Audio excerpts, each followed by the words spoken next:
बहुत गंभीर हूँ, बहुत दुखी भी हूँ, क्योंकि ये सरकार बार बार बता देती है कि हम कैसे धनवानों का सुरक्षा करते हैं, उद्योजकों की सुरक्षा कैसे करते हैं, न कि मजदूरों की करते हैं। मुझे बहुत दुख है कि मैं जब मंत्री था तभी भी ये लाने की कोशिश हुई थी। तब मैंने आदरणीय प्रधानमंत्री से कहा कि गलत होगा, पता नहीं उस वक्त उन्होंने मुझे आदर भाव से कहा कि ये गलत है, अभी नहीं लाना, सावंत जी से बात करके लाना।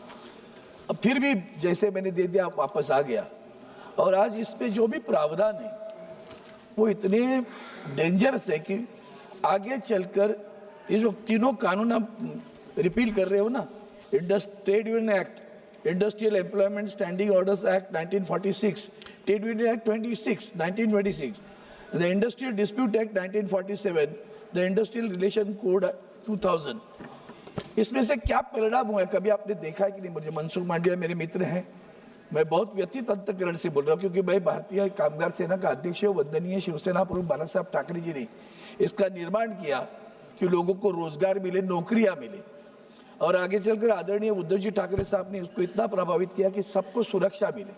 आपने दोनों भी हटा दी। नौकरी मिलना तो मतलब आज आप देखोगे पब्लिक सेक्टर, आप देखिए हमारी गवर्नमेंट और पब्लिक सेक्टर में नौकरियां होती थी, छाती पे हाथ रख के कह सकते हैं बैंकों में नौकरी बढ़ गई, इंश्योरेंस में नौकरियां बढ़ गई, टेलीकॉम में क्या अवस्था है, एमटेल जिंदा है कि मुर्दा है पता नहीं चल रहा है।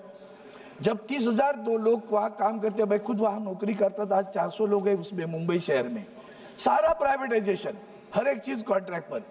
मैडम जी आपको पता है कि तीन खास करके कैजुअल, एक है कैजुअल लेबर, दूसरा होता है कॉन्ट्रैक्ट लेबर, और तीसरा होता है फिक्स टर्म लेबर।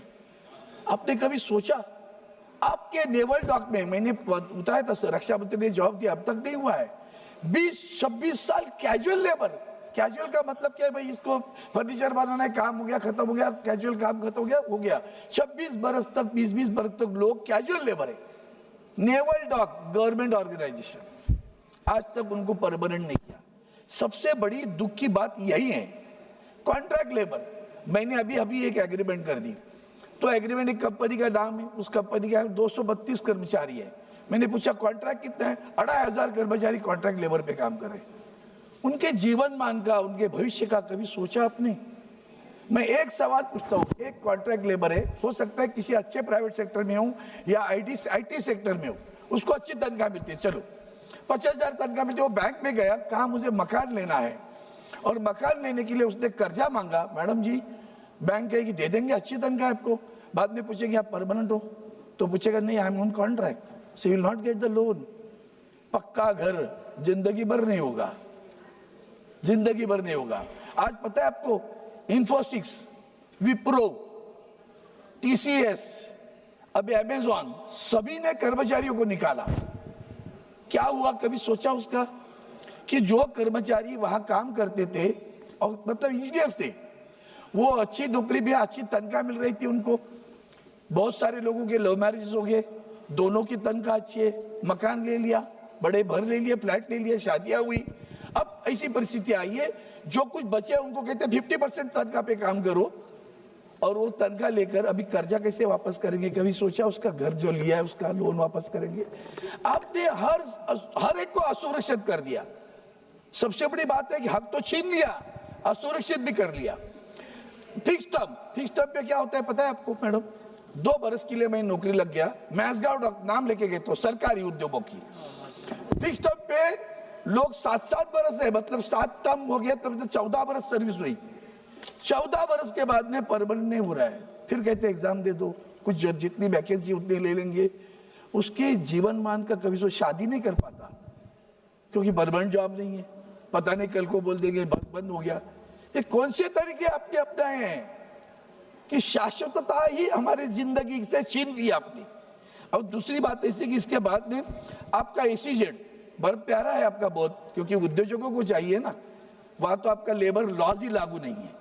हक छाती पे हाथ रख के कहो कि एसीजेड पे ऐसी लेबर लॉज लागू है करके, वहां भी एसीजेड लागू नहीं है, कानून नहीं है। सर सब बड़ी बात ऐसी है कि इतने एक्सिस बैंक 10-10 बरस लोग काम करते हैं, परमानेंट नहीं हो रहे उसी तनख्वाह पे। क्या ग्रोथ है? विकसित का मतलब विकास, तो विकास कैसे होगा? मेरी तनख्वाह 10 बरस उसी तनख्वाह पे काम करता हूं मैं। बढ़ने के लिए एग्रीमेंट नहीं, लेबर लॉज नहीं, ट्रेड यूनियन एक्ट से ट्रेड यूनियन नहीं बना सकते, यूनियन से निगोशिएट नहीं कर सकते। यूनियन बात करने गई तो कहते अब तो आप तो हमारे एम्प्लॉयज नहीं है, आप वेंडर से बात करो। वेंडर कहता मैं देने के लिए तैयार हूं, लेकिन मुझे बैंक नहीं देती है, क्या करे बताओ आप। और इसलिए मैं आपसे ये दूसरी भी बात कहता हूँ, स्टाफ सिलेक्शन कमीशन ये एक नौकरी देने वाला एक माध्यम है सरकारी।